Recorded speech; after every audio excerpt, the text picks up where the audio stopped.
नमो अरिहन्ताणं नमो सिद्धाणं नमो आयर्याणं नमो वज्रायाणं नमो लोये सव्वसाहुणम् नत्वा जिनेन्द्रं गतसर्वदोषं सर्वज्ञदेवं हितदर्शकं च श्रीजैन सिद्धांत प्रवेशिकेयं विरच्यते स्वल्पधियां हिताय। हम अभी जैन सिद्धांत प्रवेशिका पढ़ रहे हैं।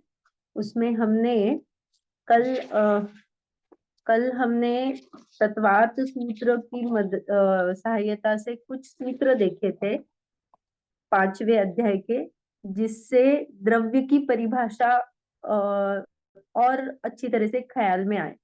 तो कुछ साधर्मी को ऐसा लगा था कि थोड़ा सा विषय कठिन हो रहा है, तो उसको हम और एक बार अच्छे से देखेंगे कि कहाँ क्या बताना चाहते हैं।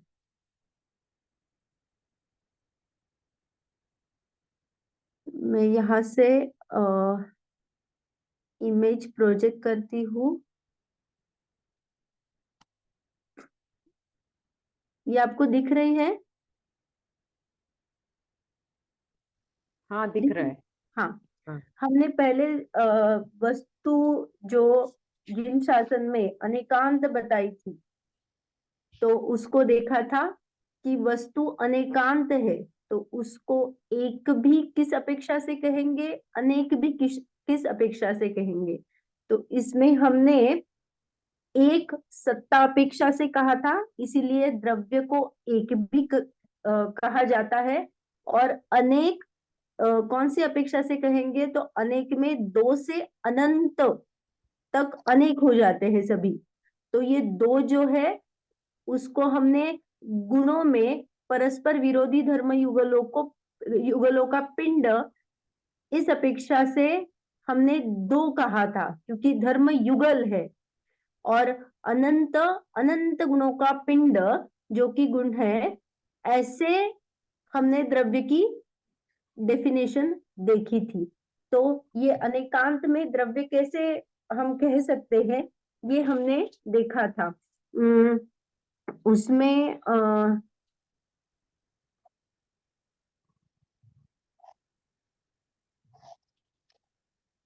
मैं अभी और एक इमेज आपको शेयर करती हूँ।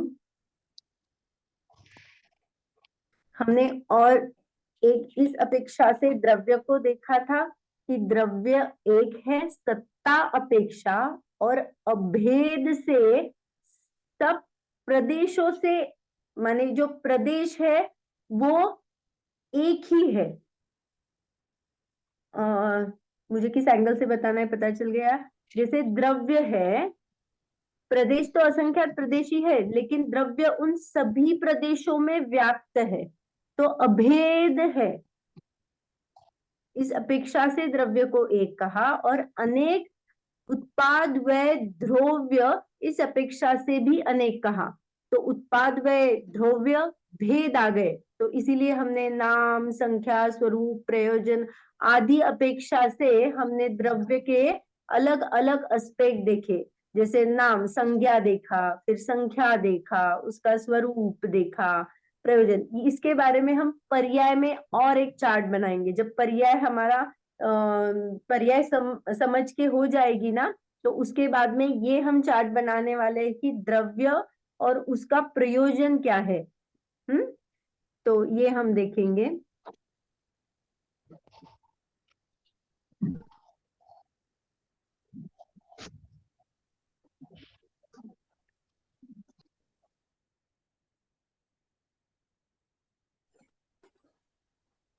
हमने सूत्र देखे थे। पहला सूत्र था सत द्रव्य लक्षणम।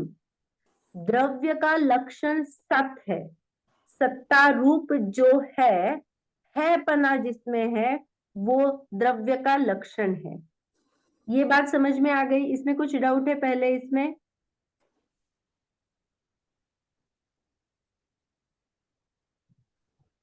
जी आ गया समझ में। हाँ, सत माने क्या? सत बोले सत तो क्या? माने सत्य। उसका अस्तित्व, उसका अस्तित्व है, पना, वो वस्तु है, काल्पनिक नहीं है। हाँ। हम्म? दूसरा सूत्र देखा था, उत्पाद व द्रव्य युक्त सत। तो सत को उत्पाद माने नई पर्याय, व्यय माने पुरानी पर्याय का व्यय हो गया, नई पर्याय का उत्पाद हो गया, और द्रव्य, द्रव्य की अवस्था की नित्यता जो है वो द्रव्य कहा। इस सूत्र को हम डिटेल से पर्याय में देखेंगे, तो अभी मैं सिर्फ पिछला जो, अगर कुछ नहीं पता चल रहा है तो आप यहाँ पे सिर्फ लेना, द्रव्य माने नित्य कायम अंश। जैसे हमने देखा था कि मेरी बाल्यावस्था खत्म हो गई तो युवा अवस्था उत्पाद हो गई, लेकिन मैं जो हूं वो द्रव्य है, नित्य अंश, उसको द्रव्य कहा। ये समझ में आया?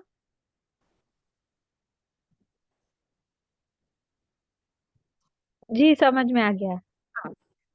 तीसरा जो देखा था, तद भाव व्ययम नित्यम, वस्तु अपने भाव को नहीं छोड़ता। जो मेरा स्वभाव है, मैं ज्ञान दर्शन वाला हूं, तो मैं वो कभी भी नहीं छोड़ूंगा। इससे ये पता चल जाता है मेरे जो गुण है वो मुझ में सदा कायम रहेंगे, कभी भी उनका नाश नहीं होगा। और वस्तु अपने भाव को नहीं छोड़ता, तो मैं दूसरे द्रव्य का भी कार्य नहीं कर सकता। तो ये दोनों अपेक्षा से हमने देखा, मैं मेरा स्वभाव नहीं छोड़ता और मैं दूसरे का स्वभाव छोड़ के दूसरे का टेम्पररी काम नहीं कर सकता हूं। तो ये हमने तद्भाव व्ययम नित्यम में देखा। अभी नेक्स्ट हमने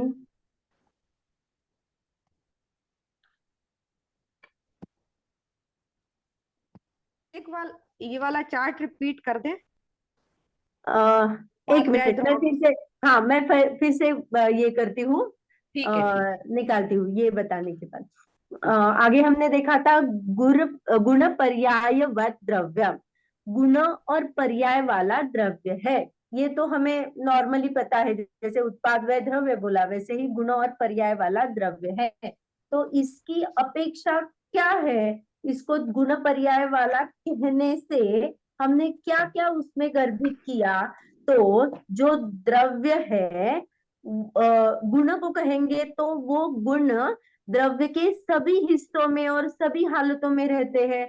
जैसे मेरी अवस्था, अभी मैं मनुष्य पर्याय में हूँ, मुझ में ज्ञान गुण है, मैं कल देव गति में गई या नरक में गई, तो मेरी अवस्था चेंज हो गई, पर मेरे गुण मेरे साथ सदा रहेंगे और सभी अवस्थाओं में रहेंगे। ये हमने गुण को देखा। गुण कैसे है? द्रव्य है, माने गुण जो है वो नित्य अंश है द्रव्य का। बने रहना, उसको निकाल नहीं सकते, वो कभी अपना काम बंद भी नहीं करता, वो सदा रहते ही है, इसीलिए उसको सहभावी कहा। गुणों को एक अपेक्षा से सहभावी कहा।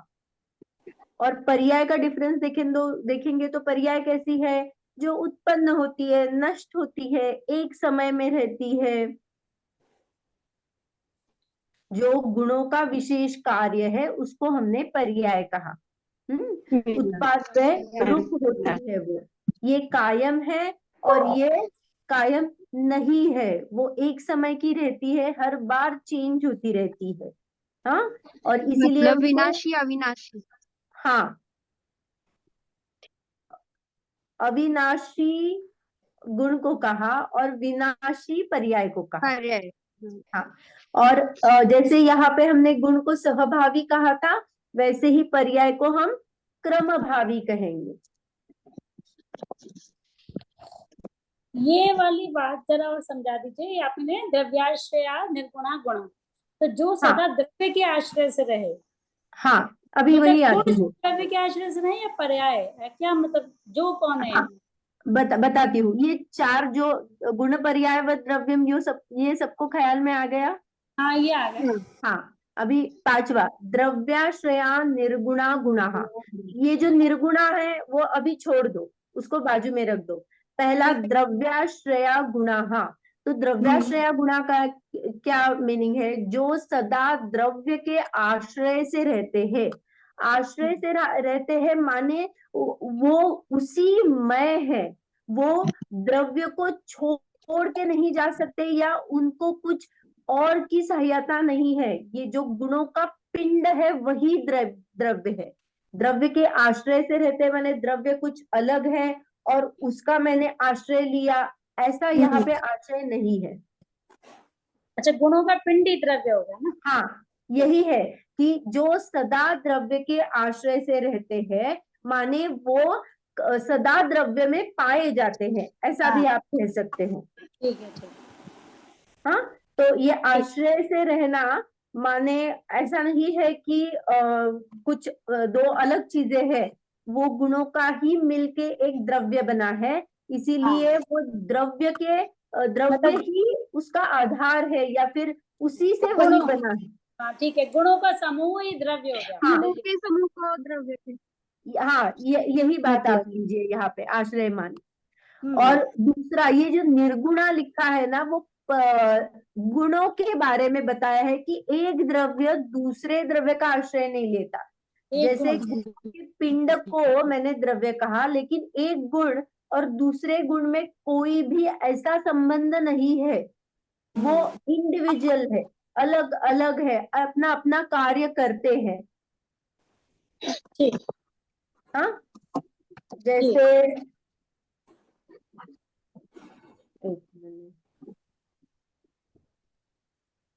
आपको ये दिख रहा है अभी, ये दिख रहा है सामने? जी दिखता है। जी नहीं दिख रहा, नहीं दिख दिखता है, ब्लैक बोर्ड दिखता है।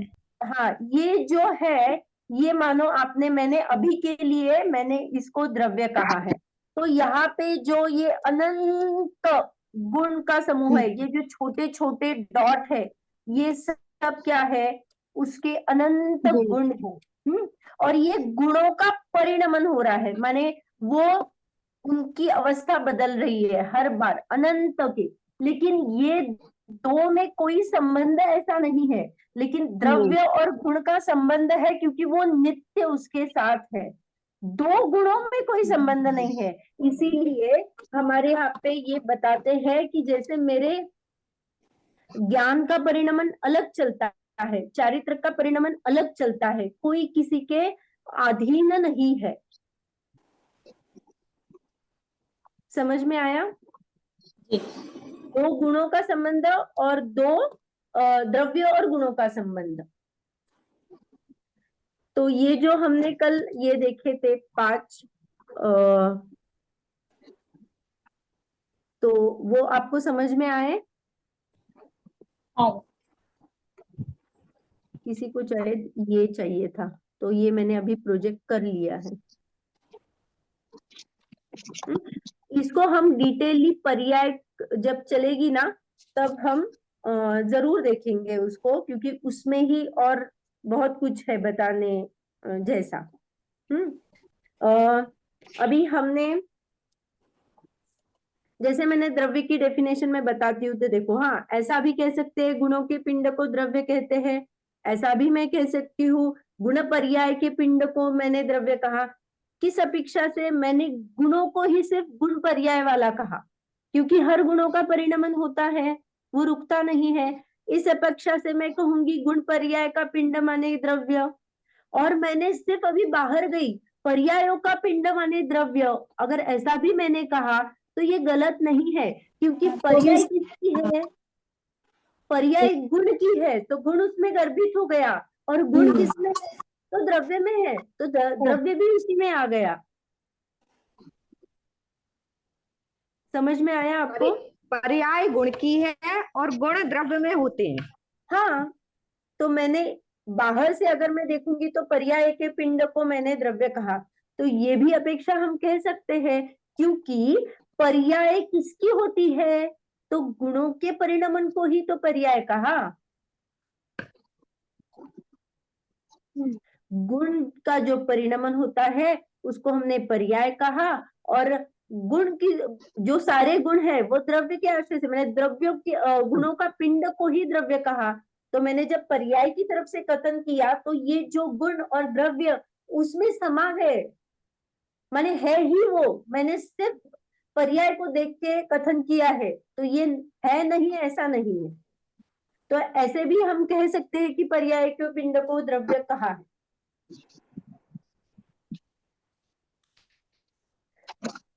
माने द्रव्य अकेला नहीं, गुण अकेला नहीं आता है, द्रव्य के साथ ही हाँ, वो ऐसा कोई भी विश्व में जगह नहीं है जहाँ पे सिर्फ गुण पाया होगा, वहां पे द्रव्य नहीं होगा। द्रव्य ये है, उसमें अनंत गुण है, अनंत गुण की हर पर्याय बनती है। हाँ तो ये ठीक। कंसेप्ट आपको क्लियर हो गया क्या हाँ कि ये द्रव्य है? ये पहले वाला चार्ट भी और दिखा दीजिएगा। ओके, चार्ट चाहिए था क्या? इसके पहले वाला था ना, बस 2 मिनट के लिए बस। कौन सा पहले वाला? ये द्रव्य, द्रव्य एक और अनेक होते हैं, ठीक है। एक अनेक की फिर स्थापित। सत्ता और उत्पाद व द्रव्य, फिर अब सत्ता में अभेद, ये वाला। हाँ हाँ, तो ये एक के साथ सत्ता और अनेक उत्पाद, एक की सत्ता एक रहेगी माने ऐसा। द्रव्य को अस्थि रूप से मैंने अगर देखा, द्रव्य हाँ है तो उसमें भेद ही नहीं आया ना। तो मैंने भेद कौन से अपेक्षा से किया? काल द्रव्य भी सत्ता है, हाँ उद्गल द्रव्य भी सत्ता है, तो मैंने अभेद देखा। अभेद माने क्या? उसमें कुछ भी कॉमन चीजें ठीक। मैंने कॉमनली देखा, उनके है पना, अस्तित्व से मैंने अगर देखा तो सभी द्रव्य है, बस उनमें भेद ही नहीं किया। हाँ ठीक है, तो सब द्रव्य हो गए। हाँ तो और 6 इसमें द्रव्य ही की हमने, बात हो गई, सब एक एक द्रव्य हो गए। हाँ सभी द्रव्य ही हो गए, कॉमन सभी में द्रव्य हो निकाल। गए, ठीक है। अगर मैंने नाम पूछा तो वो अनेक आ गया, क्योंकि उसमें भेद किया मैंने, तो नाम से किया, संख्या से किया। जैसे हमने बहुत चार्ट बनाया है वो पूरा, कि हमने क्षेत्र से किया या फिर क्रियावती शक्ति से किया, कि गुण से किया, कि बाबा ये है कि नहीं, रूपी है अरूपी है, जीवा जी। हाँ जीव अजीव, तो ये सब भेद में आ गया। और अभेद से हमने क्या देखा? उसकी सत्ता मात्र देखा। हाँ, और ये प्रदेश का क्या मतलब है? अभेद के नीचे जो आपने लिखा है, हाँ, ये प्रदेश है, क्यों लिखा है? तो ये प्रदेश के माने द्रव्य जो है तो पूरे प्रदेशों में पाया जाता है ना, कि हाँ, कौन ठीक सा है। भी प्रदेश ले लो। तो हाँ। ऐसा नहीं है कि उसके अलग अलग प्रदेशों के नाम है, या फिर वो अभेद एक प्रदेश है ना। ठीक है। और इधर अनेक के जो भेद किए, नाम, संख्या, स्वरूप, प्रयोजन, हाँ हाँ वो लक्षण व जीव। हाँ वो जो है ना, वो हम पर्याय पढ़ेंगे ना, तो उसको हम डिटेलली लेंगे कि वो वैसा क्यों लिखा है मैंने, कि नाम, संख्या, स्वरूप और प्रयोजन ही क्यों लिखा है। तो प्रयोजन क्या होता है हाँ। वो देखेंगे। ठीक हम्म। जी। कल हमने और एक चीज देखी थी, जिसमें हमने चतुष्टय देखा था, हाँ, और हमने द्रव्य गुण पर्याय को देखा था। हाँ, और द्रव्य, क्षेत्र, भाव, काल। हाँ, हम ये अभी हो गया है सबका, ये मैं क्लोज कर दूं। हाँ हाँ हाँ ठीक है, तो अभी मैं आपको बताती हूँ। ये आपको उल्टा दिख के आता है या सही दिख के आता नहीं, है? सही दिख रहा है। सही है, हाँ, सही। हाँ ठीक है। तो अभी ये देखिए, द्रव्य, क्षेत्र, काल, भाव। मुझे द्रव्य की ही डेफिनेशन चाहिए, तो मैं कैसे कह सकती हूँ कि जो द्रव्य है उसका एक क्षेत्र है, उसका कुछ काल है, और उसका हमने भाव देखा था। भाव क्यों देखा था? क्योंकि हम भाव से द्रव्य को अलग करते हैं। जैसे हमने जीव को अलग करना है तो हमने भाव देखा, ज्ञान, तो हमने जीव को अलग किया। और कौन सा द्रव्य है, तो जीव द्रव्य। इसीलिए मैंने द्रव्य और भाव को मुख्य किया था कि इसमें से हमें पकड़ में आ जाता है कि किस द्रव्य के बारे में बात चल रही है। तो मैंने अगर सिर्फ द्रव्य और उसका भाव बोला तो मेरा प्रयोजनभूत कार्य मुझे हो गया। मुझे क्षेत्र नहीं पता चला, काल नहीं पता चला, तो भी मेरा कार्य हो जाएगा। जैसे मैंने आपको कहा कि मुझे शक्कर चाहिए 20 रुपए की, तो शक्कर हो गया मेरा द्रव्य और 20 रुपए उसका भाव हो गया। मुझे पता चल गया 20 रुपए की शक्कर चाहिए, या फिर 1 किलोग्राम ले लो, आप कोई भी ये ले लो। तो यहाँ पे भाव माने 20 रुपए लेना, उसका गुण नहीं लेना गुण शक्कर तो का। मिठास में आ गया ना। हाँ? गुण के लिए मिठास अगर बात करते तो हाँ, तो वो शक्कर में ही आ गया। हाँ, यहाँ पे द्रव्य क्षेत्र काल भाव जब बोलेंगे तो मुझे मेरा कार्य प्रयोजन बस हो गया ना। मुझे सिर्फ शक्कर लाने के लिए बोला तो मुझे कितनी लानी है ये पता नहीं चलेगा। तो मुझे बोलना पड़ेगा ना कितनी लानी है। 1 किलोग्राम ला दो, 2 किलोग्राम ला दो, या 20 रुपए की ला दो, कुछ तो मुझे उसका क्वांटिटी बतानी पड़ेगी ना। तो इन दो द्रव्य और भाव से मेरा कार्य हो जाता है।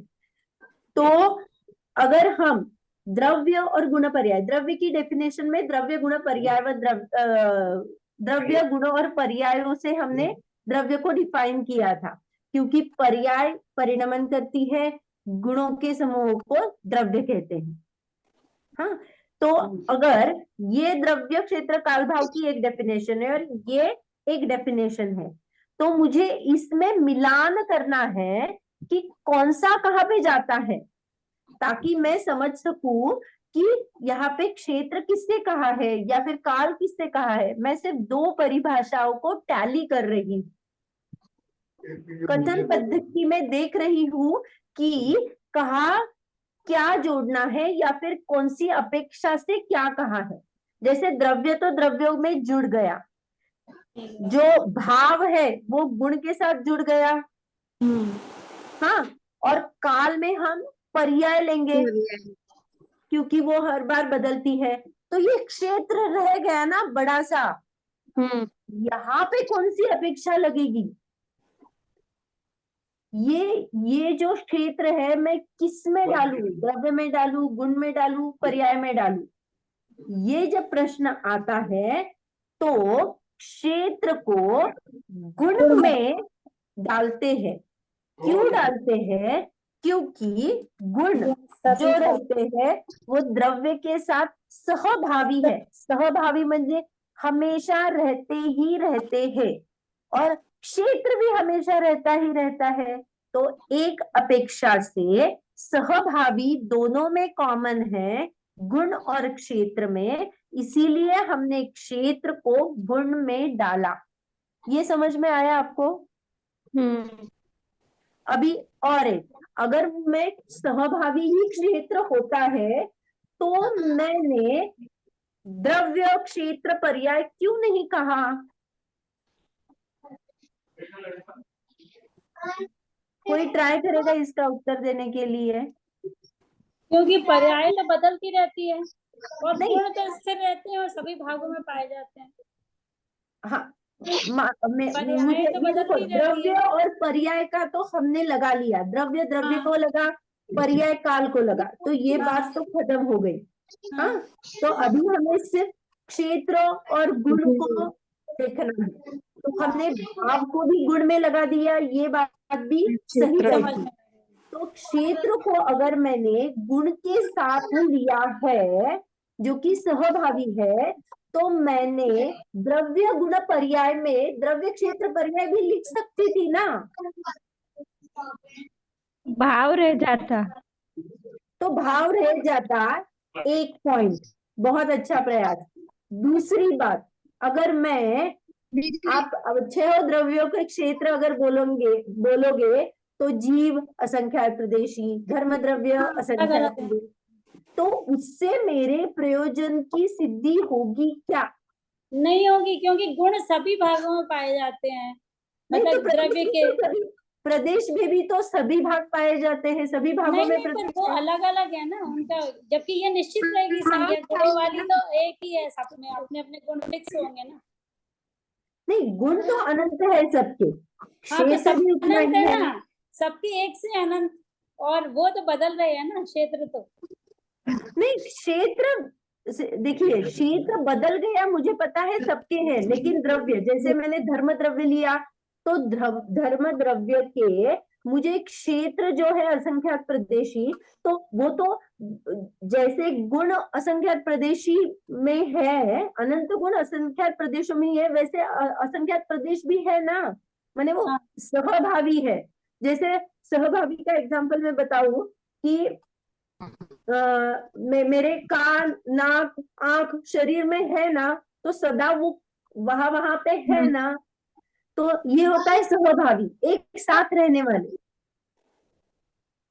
तो यहाँ पे मैंने अगर गुण की जगह पे क्षेत्र लेती, द्रव्य क्षेत्र पर्याय बोलती, तो काम हो जाता। तो एक आपने आंसर बताया कि भाव रह जाता, तो अगर मेरा भाव कहाँ पे लगेगा, तो एक वो आ गया आपका आंसर। दूसरी बात जो है कि आप मानो मैंने ये बता दिया कि जीव द्रव्य संख्यात प्रदेशी होते हैं, आकाश द्रव्य अनंत नहीं असंख्यात प्रदेशी होता है, तो इससे मेरे जीवन में सुख के संबंधित मेरा जो प्रयोजनभूत कार्य जो है, उसमें कोई बाधा आने वाली है? संख्यात रहता, असंख्यात रहता, अनंत रहता, तो प्रदेशों पे मेरा सुख दुख डिसाइड नहीं होता है। तो ये बहुत इंपॉर्टेंट पॉइंट है कि मेरे कितने भी प्रदेश हो, उससे मेरा सुख दुख डिसाइड नहीं होता है। तो क्षेत्र कुछ भी हो जाए, पर मेरे गुण जो है वो डिसाइड करने में मुझे मदद करते हैं कि हाँ मैं ज्ञान स्वभावी हूँ, मैं सोच सकता हूँ, सुख मेरा गुण है। तो ये जब मैं कहूंगी, तो मुझे मेरा प्रयोजन जो सुख पाना है मुझे, वो मेरा क्लियर होगा। इसीलिए यहाँ पे द्रव्य गुण पर्याय लिखा, क्षेत्र नहीं लिखा। आपको ये क्लियर हुआ? हो गया।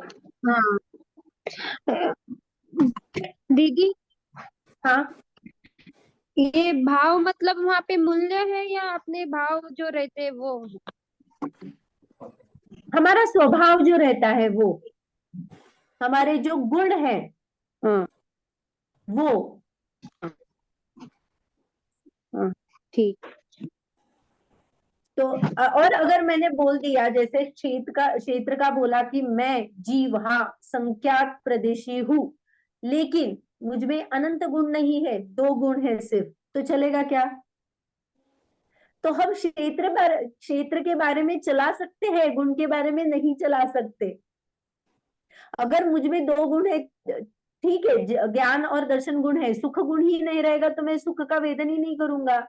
तो हमारे गुण जो है ना बहुत इंपॉर्टेंट है, इसीलिए द्रव्य गुण पर्याय ऐसा कहा गया है, उसको गुण को हाईलाइट किया है, क्षेत्र को नहीं किया है, क्योंकि क्षेत्र जो है वो सिर्फ एरिया बताता है, लेकिन प्रयोजन की सिद्धि के लिए उसकी बहुत ज्यादा आवश्यकता नहीं।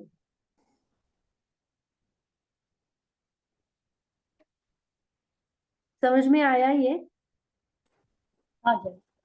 हाँ, तो अभी जो कल हमने जो जितना कुछ देखा था उसमें कुछ डाउट है, मैंने आज बहुत सारा क्लियर करने की कोशिश की है, तो उसमें आपको कुछ डाउट है? कल का जो पार्ट है जो समझ में नहीं आया था या ऐसा कुछ?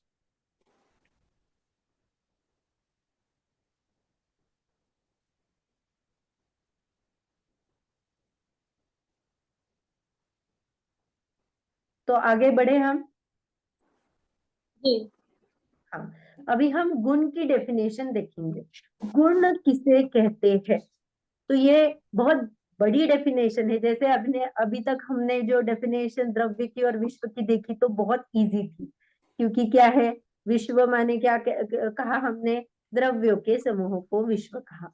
और द्रव्य किसे कहा? गुणों के समूह को द्रव्य कहा। ये बहुत इजी था। अभी गुण की डेफिनेशन जो है वो है जो द्रव्यों के सभी भागों में और सभी अवस्थाओं में पाए जाते हैं उसे हमने गुण कहा। तो ये जो डेफिनेशन है उसमें भी द्रव्य क्षेत्र काल भाव आया है। आप कोई ट्राई करोगे इस डेफिनेशन में कैसे द्रव्य क्षेत्र काल भाव आया है? एक बार डेफिनेशन प्लीज रिपीट करिए। जो हाँ। द्रव्य की जो द्रव्य के सभी भागों में और सभी अवस्थाओं में पाया जाता है उसे गुण कहते हैं। अब क्या ट्राई करना है, क्या बोला आपने? तो ये डेफिनेशन में अगर मैं द्रव्य क्षेत्र काल भाव लगाऊं तो कैसे आएगा?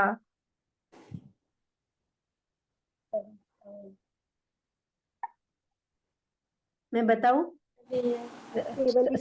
सभी भागों सभी में अवस्था को मतलब भाव कहते हैं। क्षेत्र और सभी अवस्था। आप ना हैंड रेज कीजिए तो मैं यहाँ से बोलूंगी कि कौन, क्योंकि सभी एक साथ बोलेंगे तो वो कुछ भी सुनाई नहीं देगा।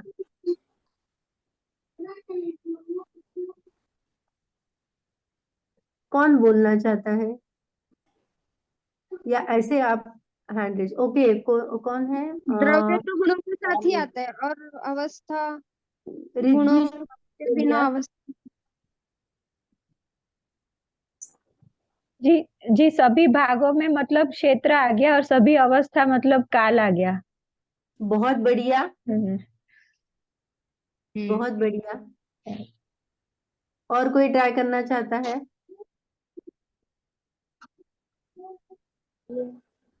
ठीक है, अभी मैं बताती हूँ आपको। जो द्रव्यों के माने द्रव्य द्रव्य हो गया, वो सर्व द्रव्य आ गए। हाँ, सभी भागों में माने क्षेत्र आ गया, सर्वत्र। सभी अवस्थाओं में काल आ गया, सर्वथा। पाया जाता है, ये इसका भाव है, ये उसके साथ है, तो ये उसका भाव आ गया, सर्वदा देने वाला।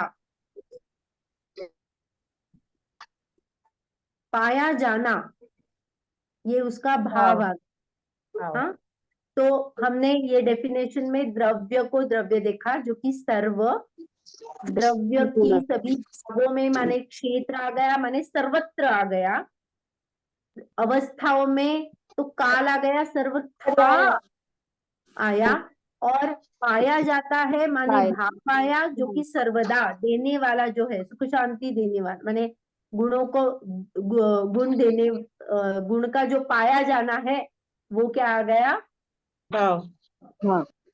भाव आ गया। तो इसीलिए हमने कल चतुष्टय देखा था ताकि गुणों की परिभाषा में हम उसको जोड़ सके। अभी एक गुणों के बारे में एक खंडन आता है, वैशेषिक का खंडन। वो मानते हैं कि आत्मा जो है वो है और ज्ञान है वो कुछ अलग है जो कि आत्मा से आके मिलता है। और वो कैसे जुड़े हैं ज्ञान और आत्मा? तो समवाय से जुड़े हैं, ऐसा उनका कहा है। तो इसका खंडन करते वक्त ऐसे पूछा था कि अगर आत्मा ज्ञान बाद में आके जुड़ा तो पहले आत्मा जड़ था या चेतन था? अगर जड़ था तो कोई बात नहीं, अगर चेतन है तो जैसे मैंने उनका कहना था कि जैसे ज्ञान आया और जब ज्ञान चला जाता है तो मोक्ष हो जाता है जी। तो जो अपना गुण है वही बाधा देने वाला है, ऐसा लग रहा है ना। मैं आत्मा हूं, ज्ञान आके मुझे समवाय से चिपका और फिर जब ज्ञान छूट जाता है तब मेरा मोक्ष हो जाता है, ऐसी एक मान्यता है। तो का खंडन करते हुए यहाँ पे जो गुणों के डेफिनेशन में हमने जो कहा था कि जो द्रव्य के भागों में, सभी भागों में और सभी अवस्था में पाया जाता है, तो आत्मा का जो ज्ञान गुण है वो सदा ही पाया जाने वाला अंश है, कहीं से आया नहीं है। हाँ, और वो ज्ञान अगर आत्मा से जुड़ा, समवाय से जुड़ा, ऐसा अगर मानोगे तो आत्मा पहले जड़ था या चेतन था? अगर अगर जड़ था तो फिर चेतन माने चेतन बने, ज्ञान की आवश्यकता क्या थी जुड़ने की? और अगर वो भी नहीं चला तो खंबा था, आत्मा के साथ ही क्यों वो आके जुड़ा? खंबे से जुड़ जाता ज्ञान तो वो भी जानने लगेगा। तो ऐसे प्रश्न करके उन्होंने उसका समाधान किया है कि गुण की डेफिनेशन में जो बताया गया है वो कितना सच है, जो सभी अवस्थाओं में और सभी भागों में पाया जाता है, वो कहीं से आता नहीं है, कोई छीना नहीं जा सकता, ऐसा जो गुण है। तो हमें अपने गुण की महिमा आती है, ये गुण क्या है, मेरे साथ है। तो अगर ये जानेंगे हम, ये डेफिनेशन से और एक बहुत बड़ा लाभ है। जैसे आप सोचो, ज्ञान मेरी सभी अवस्थाओं में पाया जाता है, इसको अभी हम हाईलाइट करेंगे। हाँ, ज्ञान मेरी सभी अवस्थाओं में पाया जाता है। तो मेरा जन्म हुआ तो मैं ज्ञान गुण के साथ जन्मी थी ना। तो जब मैं बालक थी तो मेरे पास ज्ञान नहीं था क्या? तो ज्ञान था।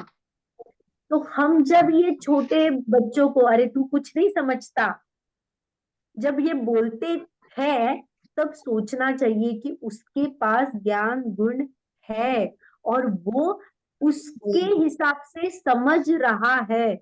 मुझे ऐसा लगता है कि ये समझ नहीं रहा है। तो बालक अवस्था की बात की, या फिर हमारे यहाँ पे हम ये भी बोलते हैं कि गर्भ अवस्था में भी ज्ञान है ना।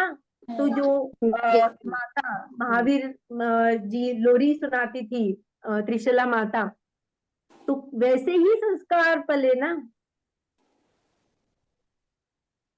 और एक बात, हम जब कोई वृद्धावस्था में पहुंच जाता है, जब उनके शारीरिक शिथिल हो जाता है, कुछ समझ में नहीं आता, मेमोरी में कुछ ना कुछ ऐसा हो जाता है कि नहीं समझ में आ रहा है, तो हम उनको उस ज्ञान गुण है इससे हम रिस्पेक्ट नहीं दे सकते क्या? हमें लगता है उनके बाहरी इससे कि उन्हें समझ में नहीं आता है, तो हम उनका बहुत बार अनादर भी कर देते हैं, लेकिन करना चाहिए क्या? तो ये बहुत बड़ी सोचने की बात है कि कोई भी बालक हो, समवयीन हो, या फिर एज में डिफरेंस हो या बूढ़ा हो, उसके पास ज्ञान गुण सभी अवस्था में है। उसका उघाड़ कम ज्यादा हो सकता है, उसके ही पूर्व संचित जो कर्म है उसके वजह से उसकी ये हालत है।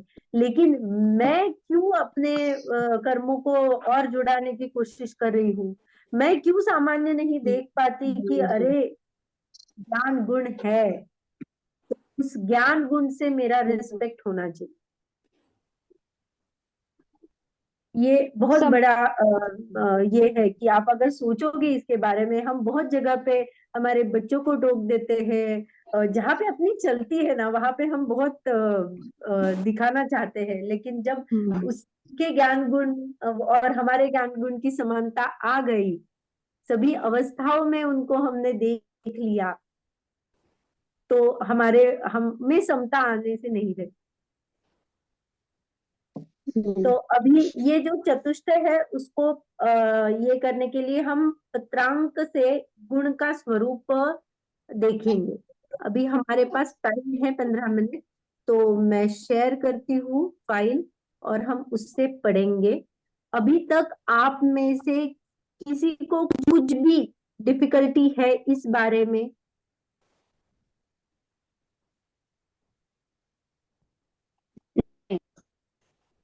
नहीं, ये सब समझ में आ गया, अच्छी बात है।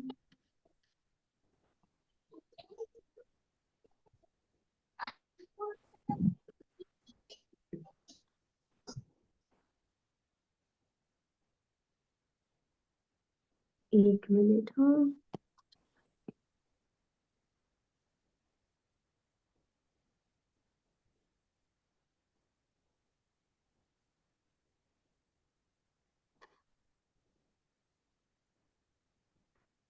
दीदी वो उत्पाद व्यय द्रव्य फिर से समझाओगे बाद में?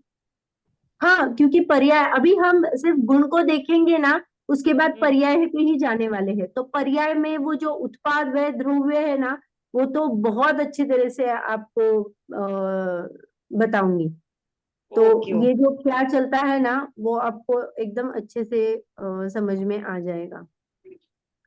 आज अनंत चतुष्टय आज समझ में आया। अरे गुड। नहीं, वो इसीलिए गुण की मैंने वो परिभाषा। सोचा कि कैसे आपको बताऊं हाँ, कि गुण की परिभाषा से समझ में आया चतुष्टय। हाँ, कि हम वो कल मैं शायद से ये नहीं कर पा रही थी, तो आपको डिफिकल्ट गया होगा कि वो कैसे जोड़ना है, मैं क्या कहना चाहती थी। लेकिन अच्छी बात है, आपको समझ में आया।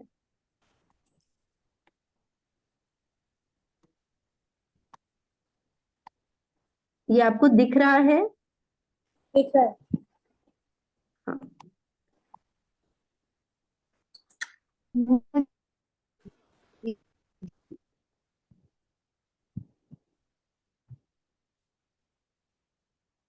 अ, मैं एक एक बोलती हूँ, यहाँ से हम पढ़ेंगे। और अभी जो दिख रहा है उससे तीसरी लाइन, छह द्रव्य के समूह को विश्व कहते हैं। यहाँ पे उन्होंने थोड़ा सा रिवाइज किया है। हम भी रिवाइज करेंगे तो वो आसानी रहेगी। हर बार रिपीट जैसे होगा वैसे वैसे बहुत विषय खुलेगा। तो यहाँ से पढ़ेंगे। छह द्रव्य के समूह को विश्व कहते हैं। पढ़िए कोई भी एक। मैं पढ़ूं? हाँ, पढ़िए। 6 द्रव्यों के समूह को विश्व कहते हैं। इस विश्व में एक आकाश द्रव्य, एक धर्म द्रव्य, एक अधर्म द्रव्य, अनंत जीव द्रव्य, अनंतानंत पुद्गल द्रव्य और असंख्यात काल द्रव्य हैं। आकाश द्रव्य के मध्य में जिस क्षेत्र में सब द्रव्य पाए जाते हैं उसे लोक कहते हैं। इन सब अनंतानंत द्रव्यों का प्रत्येक का अपना स्वतंत्र अस्तित्व है। दो द्रव्य मिलकर कभी भी एक नहीं होते, या एक द्रव्य से दो या अधिक द्रव्य भी उत्पन्न नहीं होते। ये सब द्रव्य एक क्षेत्रावगाही हैं, अर्थात एक ही क्षेत्र स्पेस में रहते हैं, एक दूसरे को अवगाहन देते हैं, समा लेते हैं, फिर भी एक में एक नहीं होते। अभी इसको पढ़ने से हमें पूरा रिवाइज हो गया। देखा, एक ही पैराग्राफ में अभी तक हमने जितना देखा था वो सब आ गया है ना। कि जैसे दो मिलकर एक नहीं होते, या एक द्रव्य से और कुछ उत्पन्न नहीं होता, उत्पन्न नहीं। एक क्षेत्रावगाह संबंध कैसे है, समा देते हैं, माने अवगाहन कैसे देते हैं, स्वतंत्र है। जगह देने पर भी एक में एक नहीं होते हैं, हर एक की सत्ता अलग अलग है। आगे पढ़ेंगे। ये सभी द्रव्य ये सभी द्रव्य अनादि अनंत हैं। किसी भी द्रव्य का कभी भी नाश नहीं होता और उनकी नई उत्पत्ति भी नहीं होती।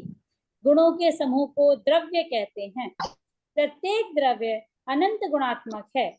द्रव्य और गुण में नित्य तादात्म्य संबंध है, अर्थात गुण द्रव्य से अलग नहीं हो सकते। द्रव्य में जो अनंत गुण हैं उनका एक दूसरे से अविनाभावी संबंध है। इसका तात्पर्य यह हुआ कि जहाँ एक गुण है वहाँ उस द्रव्य के अन्य सभी अनंत गुण हैं और हैं ही। शास्त्र में ज्ञान मात्र आत्मा ऐसा एक गुण की अपेक्षा से कथन करने पर भी आत्मा के अनंत गुण उसमें समाविष्ट हैं, ऐसा जानना चाहिए। हाँ, ये रुकिए, यहाँ पे देखा क्या, शास्त्र में ज्ञान मात्र आत्मा, हमने आत्मा को सिर्फ ज्ञान मात्र कहा, तो बाकी के गुण कहाँ गए? तो यहाँ पे उन्होंने स्पेसिफिकली वहां कहा है, क्योंकि ज्ञान गुण हमारा स्पेशल है ना, विशेष गुण है, उससे आत्मा की पहचान की, तो बाकी के गुण उसमें समाविष्ट है। ऐसा नहीं है कि ज्ञान मात्र से ही परीक्षा की तो बाकी के कुछ चले गए, तो उसमें ही गर्भित करके हमने वो कथन किया है। यहाँ पे हमने नित्य तादात्म्य, अविनाभावी ये भी देखा। यहाँ पे वही बता है कि द्रव्य अन्य सभी गुण है और है ही, माने ऐसा नहीं एक गुण है तो दूसरा गुण नहीं होगा, उसके कंपैरेटिवली जो गुण है वो साथ में है ही। आगे पढ़िए। आज हमें गुणों का स्वरूप क्या है इसके बारे में समझना है। गुण किसे कहते हैं, इस प्रश्न का उत्तर है जो द्रव्य के संपूर्ण भागों में और उसकी संपूर्ण अवस्थाओं में रहता है उसे गुण कहते हैं। द्रव्य में जो अनंत गुण हैं, उनमें से प्रत्येक गुण द्रव्य के संपूर्ण क्षेत्र में फैला हुआ है, संपूर्ण क्षेत्र में व्याप्त है। तात्पर्य यह है कि जितना बड़ा द्रव्य है उतना ही बड़ा उस द्रव्य का प्रत्येक गुण है। जैसे सोना यह एक द्रव्य है, ऐसा उदाहरण के लिए समझेंगे।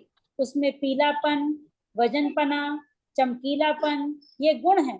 पीलापन यह गुण संपूर्ण सोने में है, वजनपना यह गुण भी संपूर्ण सोने में है, चमकीलापन भी संपूर्ण सोने में है। हाँ, तो ये देखा। तो हमने आपको वीडियो दिख रही है मेरी? नहीं, आपका वीडियो ऑफ। ओके, मैं शेयर करती हूँ तो शायद ये ठीक है। आप आगे का पढ़िए, तो मैं लास्ट में कुछ बताऊंगी उसके बारे में फिर से। ठीक है, आप आगे का पढ़ेंगे फिर मैं आती हूँ। तो ये तो पता चल गया अभी का, जो जितना बड़ा द्रव्य है उतने ही बड़े उसके गुण हैं। तो ऐसा नहीं है कि इस क्षेत्र में ज्ञान गुण है, अगर दूसरे क्षेत्र में सुख गुण है, तो ये संपूर्ण भागों में गुण है। हाँ, जैसे अगर मैंने सोने के उदाहरण से उन्होंने समझाया था कि अगर पीलापन है, एक ही जगह पे पीलापन रहता तो बाकी के सोने का वर्ण अलग हो जाता ना। तो वजनपना, चमकीलापना, पीलापना पूर्ण सोने में है, संपूर्ण सोने में है, कहीं पे भी उसे अलग नहीं कर सकते हैं। और एक उदाहरण से बताते हैं, पढ़िए मिश्री। मैं पढ़ूं? मिश्री, हाँ पढ़िए।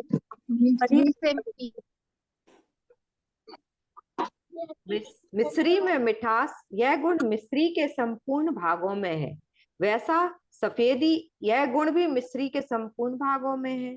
उसी तरह कठिनपना यह गुण भी मिस्री के संपूर्ण भागों में रहता है। जीव द्रव्य असंख्यात प्रदेशी है, उसका ज्ञान गुण संपूर्ण असंख्यात प्रदेशों में रहता है। उसका सुख गुण भी संपूर्ण असंख्यात प्रदेशों में रहता है। उसका अस्तित्व गुण संपूर्ण असंख्यात प्रदेशों में रहता है। हमें लगता है कि मस्तिष्क में ज्ञान है और हृदय में सुख, परंतु वास्तव में वैसा नहीं है। हाँ, ये देखा क्या, हमारा एक ये रहता है ना, तो जब भी अगर ज्ञान, अरे कुछ समझ में नहीं आ रहा है तो हम कैसे माथे पे ये करते हैं कि समझ ना तू। तो हमारा ऐसा ही ये बाय कंडीशनल हुआ है कि ज्ञान कहाँ है तो मस्तिष्क में है। जो हम फीलिंग्स करते हैं तो वो हृदय का काम है। तो ऐसा नहीं है। अगर फीलिंग हृदय का काम होता तो नीचे अगर कुछ मैंने किया तो उसका जो बॉडी का जो ये हम बोलते हैं, लेकिन आत्म प्रदेश सभी जगह पे है ना, और सभी सभी जगह पे गुण है। तो मुझे अगर पैर पे कुछ ये हुआ तो ब्रेन को जाता है ऐसा हमें लगता है, लेकिन हमें ज्ञान वही से होता है। समझ में आया? हम साइंटिफिकली ऐसे बोलते हैं कि उसका ब्रेन सिग्नल ब्रेन में गया फिर मुझे ज्ञान हुआ। तो आत्मा पूरे शरीर में है, माने शरीर में है, माने पूरे असंख्यात प्रदेश जो है वो सभी जगह पे है। तो ऐसा नहीं है कि ज्ञान मुझे मस्तिष्क से हो रहा है। आगे पढ़ेंगे। एक ही क्षेत्र में ये जो अनंत गुण रहते हैं उन्हीं का द्रव्य संज्ञा है, उन्हीं की द्रव्य संज्ञा है। गुणों के ऊपर कोई आवरण डालकर द्रव्य बना हो ऐसा नहीं है। थैली में गेहूं जैसे भी द्रव्य में गुण नहीं है। द्रव्य को गुणों का पिंड अथवा पुंज कहा है। जैसे उष्णता, दाहता और प्रकाश गुण जहां है उसी को अग्नि कहते हैं। ऐसा नहीं है कि अग्नि भिन्न है और उष्णता भिन्न है। ऐसा भी नहीं होता कि अग्नि के अमुक भाग में उष्णता है और अन्य भाग में प्रकाश। गुण और द्रव्य भिन्न नहीं है। अनंत गुणों के पुंज अथवा पिंड को ही एक नाम दिया, द्रव्य। गुणों का समूह होने से द्रव्य को गुणी ऐसा भी कहा जाता है। हाँ, तो ये कल जैसे हमने अंश और अंशी समझा था, तो ये गुण और द्रव्य को क्या कहा? गुणी कहा, क्योंकि क्या है वो? एक गुण नहीं है, पूरे गुणों का समूह है, तो वो गुणी हो गया। और एक गुण को हमने अंश कहा। समझ में आया ये गुणी और गुण? एक गुण को होल अंश- जो है, होल जो है, होल माने पूरा, वो गुणी है और उसमें गुण है। उसको अंशी भी बोलते हैं ना, हाँ, संपूर्ण द्रव्य को भी अंशी कहा और गुण उसके अंश के हैं। हाँ, और गुण और गुणी भी कहते हैं, द्रव्य को गुणी भी कहा जाता है क्योंकि वो गुणों का समूह है, इसीलिए वो गुणी हो गया। गुणों का समूह। हाँ, तो यहाँ पे एक मेजर डिफरेंस बताया है एग्जाम्पल से बहुत अच्छी तरह से, कि गेहूं में माने थैली में अगर मैंने गेहूं डाले तो वैसे ही द्रव्य में गुण है क्या? नहीं, क्योंकि थैली में मैंने गुण डाले हैं, तो थैली में मैंने गेहूं डाले हैं, तो गेहूं के हाँ इंडिविजुअल पार्ट अलग अलग हो गया और थैली अलग हो गई ना। तो वैसा नहीं है, द्रव्य की गुणों का ही पिंड है, माने उष्णता, दाहकता, प्रकाश, वो हर एक पार्ट में है, अलग अलग नहीं है। तो ये पिंड किसको कहा, ये समझ में आया क्या? गुणों के समूह को पिंड। हाँ, तो लेकिन ये गुणों के समूह माने थैली में जैसे गेहूं है वैसा नहीं है, क्योंकि गेहूं अलग अलग अलग अलग अलग है ना। हाँ, तो वैसा नहीं है। जैसे अग्नि में उष्णता, ये गुण है। हाँ, तो अग्नि और उष्णता वो निकाल नहीं सकते ना, कहाँ पे है? मैंने अग्नि का एक पार्ट लिया, भिन्न नहीं हो सकता। उसमें भी उष्णता है ही ना, ऐसा नहीं हो सकता है कि इस पार्ट से मैंने अलग कर दिया। हाँ, तादात्म्य संबंध। अभी एक पैराग्राफ पढ़ेंगे। तुम कहोगी, तुम कहोगी जब भिन्न है ही नहीं तब तो अलग अलग नाम दिए ही। ये ही क्यों? क्यों? अगर गुण अनंत है और हाँ भिन्न भिन्न नहीं है तो अलग से नाम क्यों दिए? हमने क्या क्या के समूहों को कहा ना, तो अगर वो द्रव्य से भिन्न नहीं है तो उनके अलग नाम बताने का प्रयोजन क्या है? वो कहते हैं क्योंकि वो स्वतंत्र है, हर एक हाँ इतने अनंत गुणों को गुण कहे ही क्यों, मात्र द्रव्य ही का नाम बताना था। क्योंकि जीव, बुद्गल, धर्म, अधर्म, आकाश और काल ऐसे भिन्न भिन्न छह नाम है, तो ही यह निकलता है कि उन द्रव्यों में अपनी अपनी विशेषता, अपने अपने गुणधर्म भिन्न भिन्न है, अन्यथा उनका इस तरह वर्गीकरण नहीं कर सकते थे। एक गुणधर्म ही गुण के दूसरे नाम है शक्ति, धर्म, अंत, भाव, अर्थ। अब हमने गुणों एक की मिनट भाषा एक मिनट रुकेंगे। तो यहाँ पे हमने क्या देखा है कि जब उन्होंने क्वेश्चन क्या किया था कि अगर भिन्न है ही नहीं द्रव्य से तो उसके अलग अलग नाम क्यों बताए हैं? अगर द्रव्य ही नाम बताते तो अच्छा होता ना। पर जब द्रव्यों के नाम कहे तो ये पता चला क्योंकि उनमें भिन्न भिन्न कुछ कुछ विशेषता भी है, उनमें कुछ कुछ अलग अलग गुणधर्म भी है, इससे हमें नाम देने की जरूरत पड़ी। तो ये जो उन्होंने गुणों के नाम बताए हैं वो कुछ कुछ स्पेसिफिक कारण से बताए हैं, और गुणों के ही सिनोनिम्स उन्होंने बताए हैं कि शक्ति है, धर्म है, अंत, भाव, अर्थ, ये भी कह के गुणों को कहते हैं। कोई दूसरा अब पढ़ेगा? तक हमने हाँ, आप कैसे भी आप एक दूसरे, मैंने सभी को मिलना चाहिए इसीलिए मैंने बोला कोई भी पढ़ ले, या फिर आप ही कंटिन्यू किया। अब तक हमने गुणों की आदि ही परिभाषा देखी है कि गुण द्रव्य के संपूर्ण भागों में रहता है, परंतु मात्र इतना ही कहने से काम नहीं चलेगा।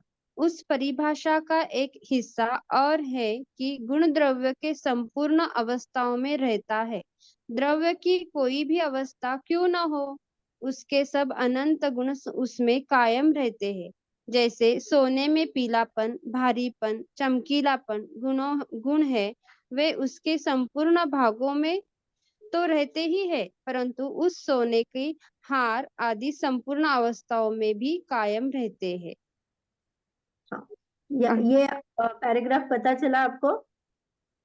तो अवस्थाओं में हमने देखा, तब यहाँ पे क्या कहना चाहते थे वो, कि जैसे कुंडल रूप हुआ या फिर हार रूप हुआ, तो अवस्था कोई भी हो लेकिन वो गुण कायम रहने वाले हैं। तो अभी मैंने ये डायग्राम आपको बताई थी, अभी इसमें आप मुझे समझाने के लिए बताई थी, तो इसमें आप मुझे गलती बताइए। वो संपूर्ण भाग में रहेगा, ऐसे डॉट डॉट्स में नहीं रहेगा। Very nice, very nice. इसीलिए मैंने तब आपको नहीं किया, क्योंकि अगर मैं ऐसे ही कॉन्सेंट्रेट सर्कल बनाती, उतना ही उतना ही उतना ही उतना ही ऐसे अनंत बार करती, तो आपको नहीं पता चलेगा ना। तो मैंने दिखाने के लिए पहले ऐसे बताया, और फिर तो ये जो है वो अनंत गुण है, जितना द्रव्य है उतना ही गुण है। ओवरलैप सर्कल्स, ऐसे आप माने इमेजिन करने के लिए ये करो कि द्रव्य है तो गुणों का समूह है, तो वो ये ऐसे वाले नहीं है, क्योंकि यहाँ पे क्या हो गया, द्रव्य के एक भाग में आ गया सिर्फ ये, लेकिन हमने क्या किया, सभी भागों में, और ये जो परिणमन हो रहा है उसका, तो वो सभी अवस्थाओं में भी आएगा। ये समझ में आया आपको डिफरेंस? है। जी तो अभी द्रव्य कैसा है थोड़ा सा इमेजिन कर सकते हो आप। जैसे यहाँ पे मैंने उष्णता लिखा, यहाँ पे प्रकाश लिखा, तो ये ऐसा नहीं है ना, तो ये कैसा है कि पूरे में ये उष्णता है, पूरे में प्रकाश ऐसे में प्रकाश है, ऐसे में ही उष्णता है, उष्णता है। तो द्रव्यों के सभी भागों में है। अभी ख्याल में आया? ठीक है। हाँ, क्योंकि ये मैंने, अगर मैं पहले ही ऐसे बताती तो थोड़ा सा लगता कि अरे आप उसी में ही बना रहे हो, लेकिन अब जब डेफिनेशन पढ़ ली तो ये क्लियर होगा कि ये जो अलग अलग नहीं है, एक ही पूरा गुणों का पूरे समूह है। विश्व में। हाँ, ठीक है। अभी हम जिनवानी स्तुति करेंगे, हमारा टाइम हो चुका है। उसके बाद प्रश्न है तो देखेंगे। आप सभी लोग म्यूट कर लीजिए। निज निधि निज में बताई यह अनंत उपकार है, इसके लिए जिनवाणी माँ को वंदना शत बार है, वंदना शत बार है। काय सर्ग करेंगे।